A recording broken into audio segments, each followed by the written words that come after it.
ভাইয়া আইসিটি কিচ্ছু পড়ি নাই, কিচ্ছু পারি না, কোনো মতে টেস্টটা ক্লিয়ার করায় দেন। ষষ্ঠ অধ্যায় ঠিক যে যে লাইন পড়লে তোমার কমন পড়বেই পড়বে। চলো আজকের ভিডিওতে এই ষষ্ঠ অধ্যায় অনেক কঠিন লাগে না, মাত্র 25 থেকে 30টা লাইন দাগাই দিব, এর মধ্যে দিকেই তোমার টেস্ট পরীক্ষায় কমন পড়বে। চলো দেখেন, এই যে ষষ্ঠ অধ্যায় শুরু হয়েছে, এসব কোনো কিছু পড়া লাগবে না, যা যা আছে সব কিছু বাদ। শুধু লাস্টে এই যে জায়গাটা দেখতেছো না, প্রোগ্রামিং ভাষা যেখানে শুরু হয়েছে, এইখানে শুধুমাত্র প্রোগ্রামিং ভাষা কি এই সম্পর্কে একটু বলা আছে, ঠিক আছে? তো এই জিনিসটা আসলে কম্পিউটার কিভাবে প্রোগ্রামিং ভাষা ব্যবহার করে এই সম্পর্কে জাস্ট 2টা লাইন তুমি পড়ে ফেলবা, অলরেডি দাগাই দিয়েছি, ঠিক আছে? আচ্ছা, তারপরে আসো আমরা একটু সামনে যাই। আচ্ছা, এখানে দেখো এই যে প্রোগ্রামিং ভাষা আর কি কি আছে, C programming, C plus plus, Java, Python, এই প্রোগ্রামিং ভাষাগুলো জাস্ট নাম একটু পড়ে রাখবা, মুখস্থ করে রাখবা, এখান থেকে মাঝে মাঝে প্রশ্ন আসে। এবার আসো মেশিন কোড বা মেশিন ভাষা কি, এখান থেকে শুধু এই যে 0 আর 1 সময়ে বাইনারি কোড মেশিন কোড বলা হয়, এই টাইমের জাস্ট 2টা সংজ্ঞা পড়বা, তাহলে কিন্তু হয়ে যাচ্ছে। তারপরে কম্পাইলার, ইন্টারপ্রেটার, এই জিনিসগুলো একটু কষ্ট করে পড়ে ফেলতে হবে, যে কম্পাইলার কারে বলে, ইন্টারপ্রেটার কারে বলে, এখান থেকে কিন্তু বেশ কোশ্চেন আসে, ঠিক আছে? এই চিত্রটা দেখলে তোমরা এমনিতেই বুঝে যাবা কেন প্রোগ্রামিং ভাষাটি শিখবো। এখান থেকে জাস্ট এই যে 2টা লাইন দাগাই দিছে আর একটা লাইন, এই 3টা লাইন পড়বা ভাইয়া, আর কোনো কিছু পড়া লাগবে না, এর মধ্যে থেকে তোমার এমসিকিউ চলে আসবে, ঠিক আছে? আচ্ছা, তারপরে কোন ওয়েবসাইটে যে বা কোন জায়গা থেকে তুমি আসলে পাইথন প্রোগ্রামিংটা ডাউনলোড করবা, জাস্ট অ্যাড্রেসটা চলে আসবে পরীক্ষার অপশনে এমসিকিউতে, সো অ্যাড্রেসটা মনে রাখলেই হবে, ঠিক আছে? কিভাবে ডাউনলোড করতে হয় এত কিছু আর কিন্তু তোমার বিস্তারিত না জানলেও চলবে, ঠিক আছে? এই সব কিছু বাদ, শুধু যতটুকু দাগাই দিব ভাইয়া জাস্ট ততটুকু পড়বা। এরপর আসে যে 7 নাম্বার পয়েন্ট আছে, আমরা এখন একটা প্রোগ্রাম লেখা শিখি। সো পাইথন আসলে কিভাবে প্রোগ্রাম লিখতে হয়, মাঝে মাঝে এটা এমসিকিউতে চলে আসতে পারে, যে কোন কমান্ডটা দিলে পাইথনে একটা প্রোগ্রাম কি লেখা যাবে বা কোনো কিছু পাইথনে লেখা দেখা যায়। কি কমান্ড? প্রিন্ট কমান্ড হয়। প্রিন্ট কমান্ডে মাঝখানে যা থাকবে সেটা কিন্তু অটোমেটিক্যালি লেখা হয়ে যাবে। জাস্ট এই জিনিসটুকু তুমি যদি মনে রাখতে পারো তাইলে কিন্তু হয়ে যাইতেছে, ঠিক আছে? তারপরে আবার সব কিছু বাদ। এবার আসো, এই যে আমি বাংলাদেশকে ভালোবাসি প্রিন্ট করে দেখাইছো। সো পরীক্ষা এরকম কোশ্চেন আসতে পারে যে তুমি বাংলাদেশকে ভালোবাসো, এই লেখাটা পাইথনে যদি তোমাকে লিখতে হতো তাহলে তোমাকে কি কোড করে দেখাও। সো তুমি তখন কি সিলেক্ট করবে এমসিকিউতে, যে প্রিন্ট একটা ব্র্যাকেট কমা দিয়ে মাঝখানে যা লেখা আছে তাই, এন্ড একটা কমা দিয়ে আবার হচ্ছে ইনভার্টেড কমা দিয়ে ব্র্যাকেট ক্লোজ করে দিবা, ঠিক আছে?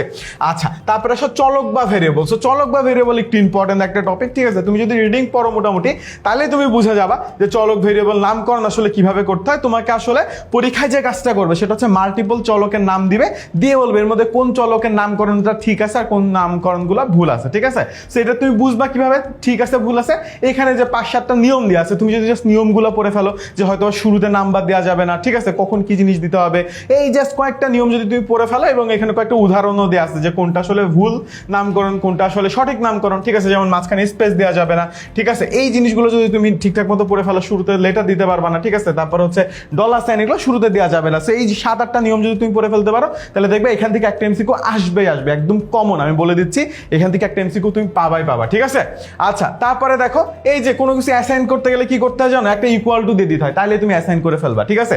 সো যদি বলে কোনো কিছু ভ্যালু অ্যাসাইন করতে, লাইক এজ একটা ভ্যারিয়েবল, এর মধ্যে একটা ভ্যালু অ্যাসাইন করো, কি এজ ইজ ইকুয়াল টু 25, যদি শুধু এইটুকু লিখে দাও বা এইটুকু যদি সিলেক্ট করে ফেলো তাহলে কিন্তু হয়ে যাচ্ছে, ঠিক আছে? এরপর সামনে আরো আগাই আমরা, আপাতত এগুলো কোনো কিছু পড়া লাগবে না। তারপর আছে ডেটা টাইপ। আচ্ছা, আমাদের কয়েক রকমের ডেটা টাইপ আছে, ঠিক আছে? সো এই ডেটা টাইপগুলো যদি তুমি পড়ে ফেলো, যেমন ইন্টিজার ডেটা টাইপ আছে, পূর্ণ সংখ্যার ইন্টিজার ডেটা টাইপ বলে, ফ্লোট ডেটা টাইপ আছে, ভগ্নাংশরে কি বলে, ফ্লোট ডেটা টাইপ বলে। তারপরে আছে স্ট্রিং ডেটা টাইপ আছে, স্ট্রিং মানে কোনো কিছু নাম বুঝাতে স্ট্রিং ডেটা টাইপ।